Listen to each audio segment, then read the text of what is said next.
இப்போ நம்ம ஸ்காரை ரிலீஸ் பண்ணதுக்கப்புறம் அந்த ஸ்காரை ரீமாடுலேட் பண்ணணும். ஏன்னா அது தழும்பாக இருக்குது. ஸோ அதுக்கு கண்ட்ரோல்டு இன்ஜுரி, அந்த ஸ்காருக்கு உள்ளேயே கண்ட்ரோல்டு இன்ஜுரிஸ் க்ரியேட் பண்ணி நியூ கொலாஜன் ஃபார்ம் ஆகும்போது அந்த ஸ்கார் சாஃப்டாக நார்மல் ஸ்கின்னாக மாறுது. அந்த கண்ட்ரோல் இன்ஜுரி லேசர்னால் பண்ணலாம், அந்த கண்ட்ரோல்டு இன்ஜுரி மைக்ரோ நீடில்னால பண்ணலாம், ஆர்எஃப் மைக்ரோ நீட்லிங்னால பண்ணலாம். இப்போ இந்த 2 ஸ்டெப்பும் முடிஞ்சதுக்கப்புறம் ஸ்கின்ல பார்க்கும்போது குழி குழியாக இருக்குது.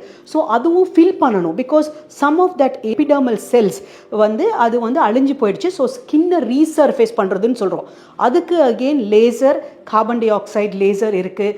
So we resurface the laser or you can use fractional radio frequency.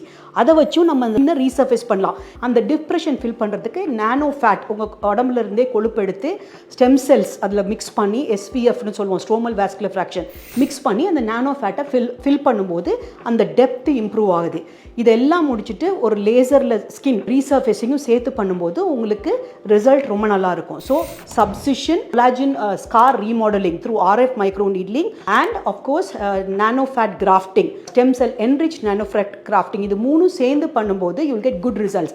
Sometimes நீங்கள் கேள்விப்படுறீங்க, நான் கெமிக்கல் பீல் பண்ணுறோம், sometimes or some people will do chemical peel or microdermabrasion. இதெல்லாம் என்ன பண்ணுன்னா நம்மளை சுற்றி இருக்கிற அந்த டெட் செல் அக்யூமுலேஷன் கம்மி பண்ணும்போது ஸ்காரோட டெப்த் குறையிற மாதிரி டெம்பரரியாக இருக்கும்.